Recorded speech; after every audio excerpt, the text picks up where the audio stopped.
question is, do you think it's reasonable going into marriage that you'd think that the person you're married is going to not have an affair at some time in their life, or that we are created to be able to stay with one person for the rest of our life? It's a good question. It's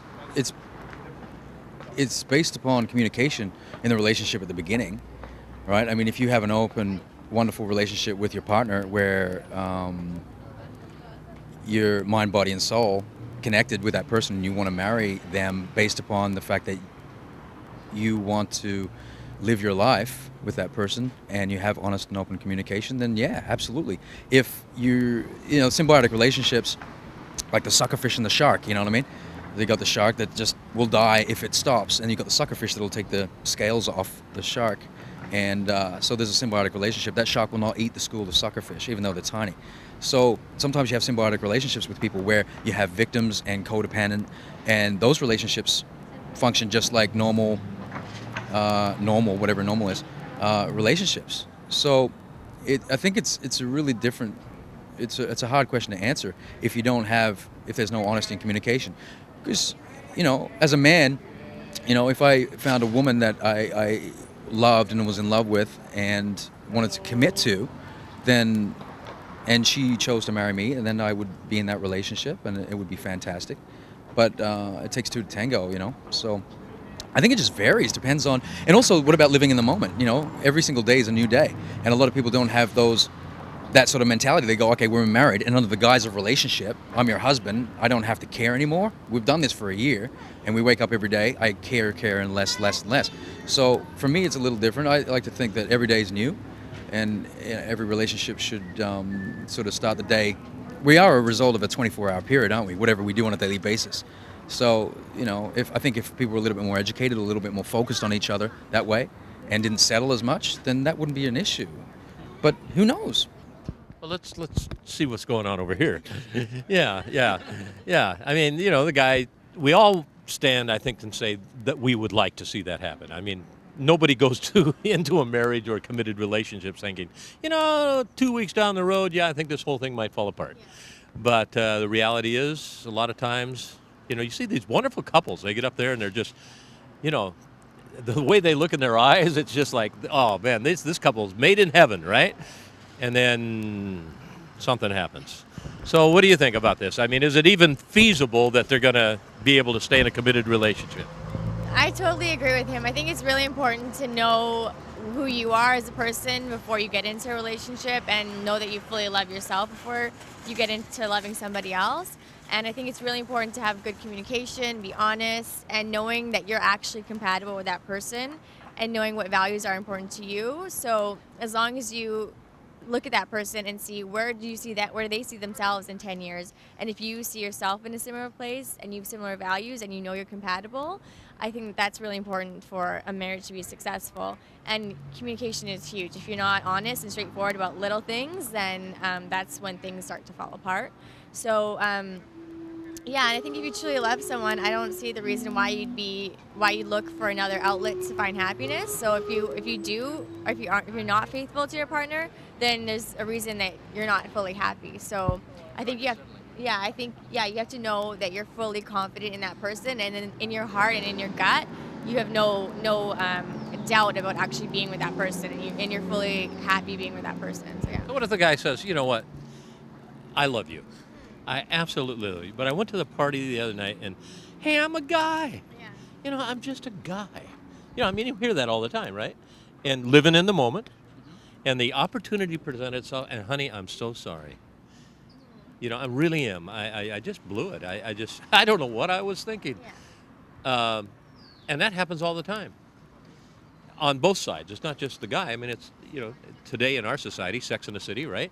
How would you handle that? I mean, how does a marriage get past that? Because it probably will happen at some time. Well, I mean, prevention is better than cure, right? I mean, you can establish in the first 5 minutes of meeting someone their moral value, their integrity, and have that discussion before you even enter into a relationship.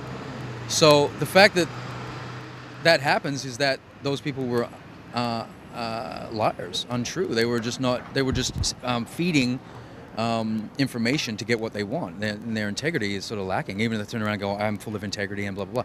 I mean, I think it's different for individuals. I know, I think integrity and morality, and don't settle. Be where you want to be. And then there will be, and then I think if your partner is intelligent and open and listens with truth, and then you're going to have that conversation and they're going to trust. And it's like, not an issue. I could be naked in bed with a woman and it's like my sister, don't worry about it. And not that would ever happen, because you don't want to be in that situation. If, you know what I mean? But there's got to be that faith. So, and that comes from discussion and having that conversation. It doesn't just happen just from like, oh yeah, I trust you, it's okay. It's like really knowing what's going on. So what would happen, your question is what would happen if that happens? Yeah. So, and how we've had this conversation, I'm full of integrity and morality, but I had that one slip up, baby, okay? Well, obviously I'm full of shit. And I guess the other thing that hits me though is, young people growing up, right? And they look for role models. They look at guys that have integrity, and then they start to study history. And they look at, for an example, Bill Clinton, President of the United States, getting action from a young lady that's an intern. This is crazy stuff. But then we find out it wasn't only Clinton, it was pretty much every president we've had in the office. John Kennedy was a well-known womanizer. His brother was a well-known womanizer. On and on and on. So everywhere they look in society of anybody that they're trying to emulate, sports figures, might be spiritual figures, whatever it might be, they're saying, no, it's not possible. It's not possible. It's not possible to be faithful. If these guys can't be faithful, and they're supposed to be at the high end of the... Well, that's why, right? Because, if you're a superstar and you have everything coming at you, then it comes down to discipline, right? So, and that's another thing. It's like, for the average guy, he doesn't have, 50,000 fans that will give up their integrity, or maybe not even their integrity, who just want to sleep with a star, and so that's a totally different kettle of fish too. People of profile. The thing in life that you have to worry about, I think, when you have profile is opportunists, right? Because they'll see one thing and they want you for that. I slept with the president. It's like, did Lewinsky really know him in an emotional way, or was it just who knows? We don't know. But also too, I know for a fact, there's certain relationships that are perceived in television and the media, with people who have values and integrity, and I know for a fact that that's a big farce, just from my experience in the entertainment industry. So sometimes people paint pictures, because of their demographic, because of Christian demographic or whatever like that. They just have to keep a certain thing. If you do peel back the layers, you always find something going on, right? And that's the thing. You want to meet someone and really just be honest. And it's honesty in the sense where you're going to communicate, baby. I don't do anything weird. In the basement of my house, and I'm cool. But I'm strangely attracted to the idea of a threesome. I don't know if that. Oh yeah, okay. Well, your values are a little different than mine. Maybe that's not going to happen ever. Or they're open to that. It's just honest communication, and then finding a partner that's going to be like, okay, well, I can deal with that, and you're honest about it, so you don't have to. But again, we're born out of chaos too, right? You can't just sit and narrate a relationship. I love you, you love me. That's fantastic. How do I feel about you? And you're narrating it, and you're cerebral about it. There's chaos. There's physicality. We have to live in our bodies, And so I got no answers for anything really. I just. It's interesting sociological study. That's all it is. It's going to happen, and it's going to continue to happen. And if you're maybe 1% of the population who has integrity, or maybe not 1% of the population. Live honestly. There's nothing more beautiful in life than authenticity. If you're just authentic and who you are, that's fantastic. If you're authentically a bad person, if I'm a pedophile, sorry, then you need help for that, and you need to, you need help. So those sort of things, but really just find out what animal you are, and then deal with it, and then we can get rid of a lot of that those issues. But a lot of people just settle. I think at the end of the day, they get scared, they have fear attached to it, and they settle. And then hence the reasons like, Mr. Right Now, Mrs. Right Now, you'll deal for now. I live in the moment, and then it's like until they can go and find something better, the bigger, better deal. The grass is always greener, sort of mentality. And it is a pioneering spirit, isn't it? It's our pioneering spirit.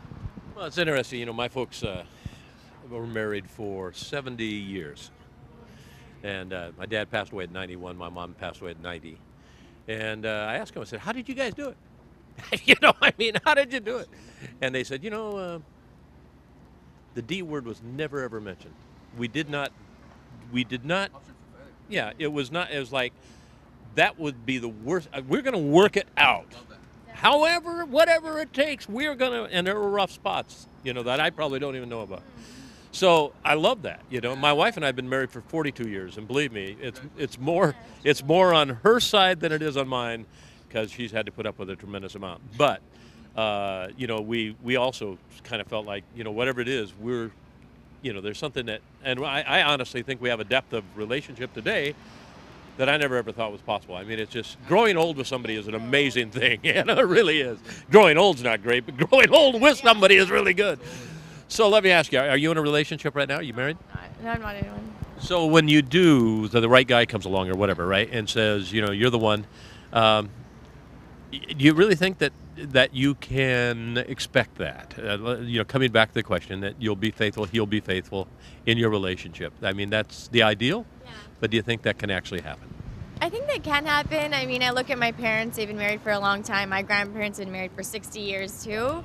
And I totally think it's possible. I think it's just knowing how to find the right person. I know, like, in their time, my grandparents' time, it was a lot simpler. Life was just simpler. Nowadays, technology is changing. There's so many more ways for people to cheat on each other, like Facebook, texting, phoning. Yeah, there's so many different ways, but it's knowing a person if they take those opportunities to do that. So it's just knowing that person. But I know today that's probably one of the reasons it's increased. It's just easier to do it than before. Like, my parents and grandparents, they don't text other people and stuff like that. But, I think that it is possible to find someone that you truly love and truly be happy with, and for them to be faithful with you. It's just knowing how to pick the right person and knowing yourself truly to figure out who is going to match with you and who can actually grow old with you, and you'll actually have a happy life with. So. Well, I can tell by just listening to you, whoever that person is that comes into your life is going to be very blessed.